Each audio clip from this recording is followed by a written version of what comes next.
Hello, and welcome to another episode of Walk the Dog Cinema. I hope you all are having a good week, good year, nice start to September. So we start working our way, getting closer and closer to fall, and summer coming to an end. Sun goes down just a little bit earlier, and great weather, and hope everybody's having a good life. But as far as movies go, today we're going to talk about Pandemonium, horror comedy movie from 1982.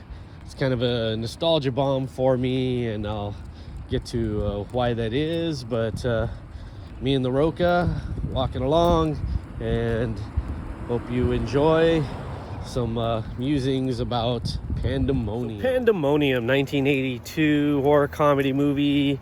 Kind of a parody of slasher movies and a slasher movie in and of itself. This is coming, at the height of slasher mania. You had 1980, Friday the 13th, 78. You had Halloween that kind of established it. You had the Prowler, the Burning, Slumber Party Massacres right around this time. Student Bodies is right around this time. That's a horror parody also. Horror was alive and well early 80s. I'm sure I'm missing a lot of movies there, but I bring it up. I hadn't seen this movie in a while. It stars Tom Smothers of the Smothers Brothers, and he was kind of popular right around this time. They had a variety hour show in the late 70s, if I'm not mistaken, but I remember kind of seeing them around. You have a very young Paul Reubens, who was kind of getting his fame on the stand-up circuit and Cheech and Chong movies. We all know him now as Pee Wee Herman. He has a great part in this. He plays like a constable or a sidekick police officer to Tom Smothers, Canadian Mountie, who is in any place just kind of like an Indiana university area, and kind of do jokes like that in the vein of Airplane, but he's kind of a mental patient, outreach worker program kind of character, and he's actually really funny in this, kind of doing his shtick a little bit, but a little bit before Pee Wee Herman, so it's a little bit more serious in that regard. You got Judge Reinhold of Beverly Hills Cop, who plays Glenn Dandy, this really bleached blonde guy. This was right before Fast Times at Ridgemont High. You have Jimmy Olsen from the Superman 1 and 2. I don't really know the actor's name, but I always remember him as Jimmy Olsen in those movies. You have Carol Kane, who had already done some horror movies at this time, did a really good one, He Knows You're Alone, where she's the babysitter who gets stalked.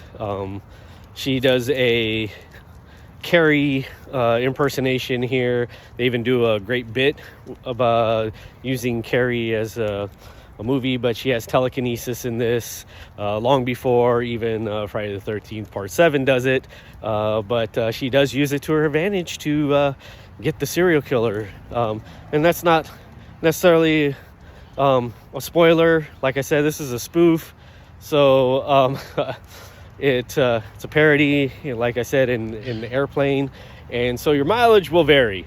Mine, I caught this on HBO way back in, it had to be right around 82 when this came out. Maybe even might have been early 83, but yeah, it was one of those where you see it on HBO. You had the great, it was late night, young guy. I was already rather familiar with horror movies, so this was one of those that it's not scary. I kind of got some of the jokes. Some of them obviously went really over my head. I had seen this movie. It's not out on DVD or anything, so it is on Amazon Prime. It's kind of surprising because the last time I had to watch this was on like YouTube, and so it's not a like really well-known movie per se, but it is on Amazon Prime, so I was happy to kind of fire it up. I probably hadn't seen this movie in 20-something years, if not even maybe 25.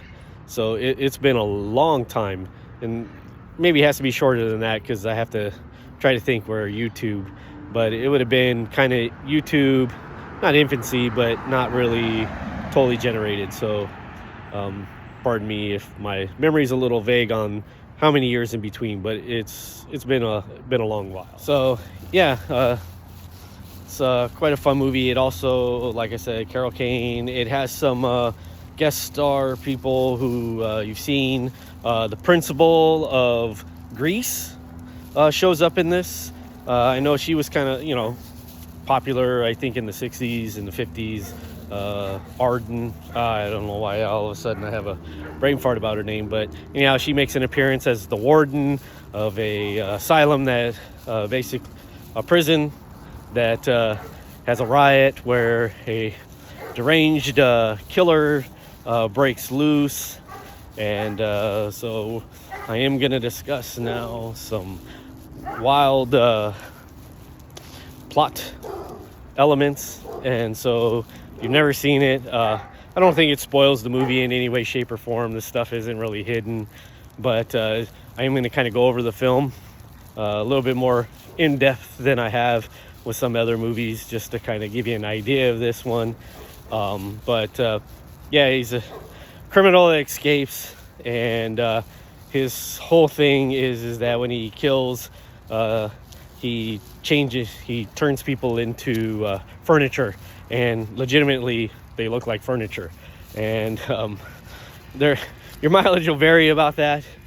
There is a actually very funny bit with that element twice, once in a morgue, and then once when they get to a cemetery and get in like the mausoleum, and Paul Rumens and Tom Smothers do a whole joke about looking in a woman's drawers.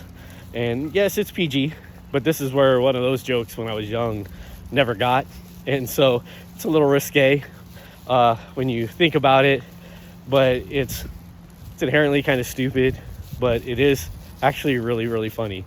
So like I said, your mileage will vary. I always enjoy kind of watching it.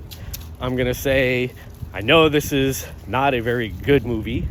I wouldn't say that it's directed terribly well, but it's not directed terribly bad. It's just some of the punchlines get wasted. Some are set up really well. Like I said, a character, Carol Kane, explains when she picks up a phone, it's like a pay phone, and oh my gosh, the phone's dead, and the camera pans over and there's a knife stabbed in it. It's those kind of jokes. But it is interesting to see some well-known actors or well-known B actors and character actors, and Judge Reinhold, his death is quite funny, but yeah, there's some tropes in there with Japanese tourists.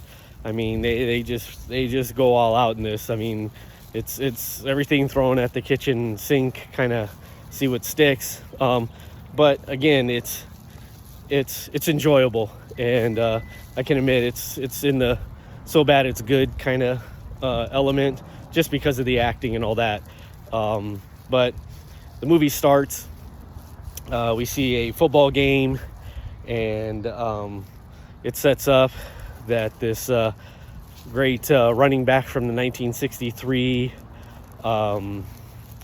takes off and scores a touchdown, wins the national championship, and then it cuts and you see he has an abusive kind of mother-father kind of dynamic going on, and then it cuts to a POV, which was very famous and popular in the slasher film genre, especially at this time, and he grabs a harpoon and he throws it, and he basically makes a shish kebab, that's kind of the joke, of cheerleaders.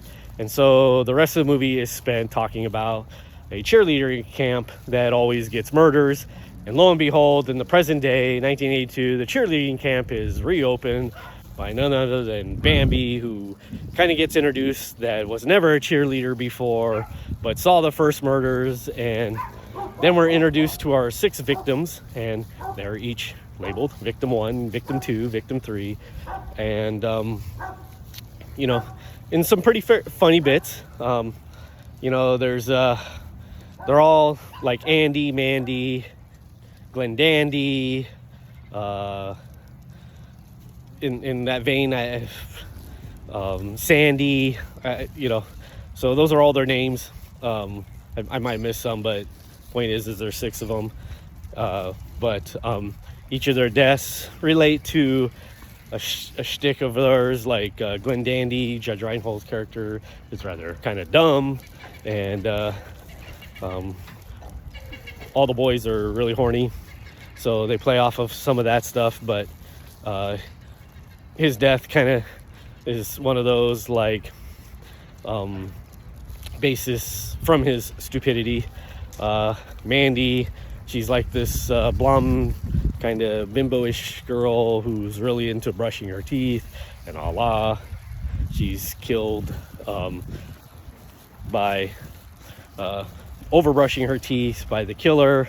And it's a nod to Sorority House Massacre and the Driller Killer, which I think is a Slumber Party Massacre. So they kind of do a take on that one. Andy is he's like a mascot horn dog guy, so you know his death relates to that. And our final girl is Carol Kane. The love interest is Tom Smothers. It's that's really clunky, but it is kind of funny how things are set up. There's a great bit in the bus stop that introduces Carol Kane's character, and her mother's like Carrie White's character, you know, with the religious zealot thing. And they do a great bit about dirty pillows and fornication and stuff like it. It actually is funny and stupid. There's a strip poker scene that the dialogue you have to hear to believe on one level. My wife even made a comment like, what the heck, can you imagine being an actor having to memorize that dialogue? But wow, they kind of delivered it really well, and they actually do, and it has a well-directed sequence. It's stupid, but it makes you laugh just because it is just kind of so stupid, and the actors are committed to it, which is quite great on one level. So it's kind of, that's the movie. I mean, it's to me it's a little infectious, you know. It deserves a cult status kind of thing. I mean, people are into bad movies, and this is kind of one of those, you know, movies that I just kind of relish, even though I know it's not very good. But you know, you can crack it out and smile. But overall, for a good start to Halloween mode, you know, I've seen some other horror movies, but to really kind of get it going, checking out some comedy ones, you know, this is kind of where I'm at right now, and just checking out. So keep staying tuned. Check out Pandemonium on Amazon Prime, and let me know what you think. If you know of any other horror spoofs that you'd like me to check out or review, or see if I've seen, leave a comment. Otherwise, subscribe, follow along, and see what basically Roka and I come up with as a viewing pleasure to follow along. And have a good one, everybody.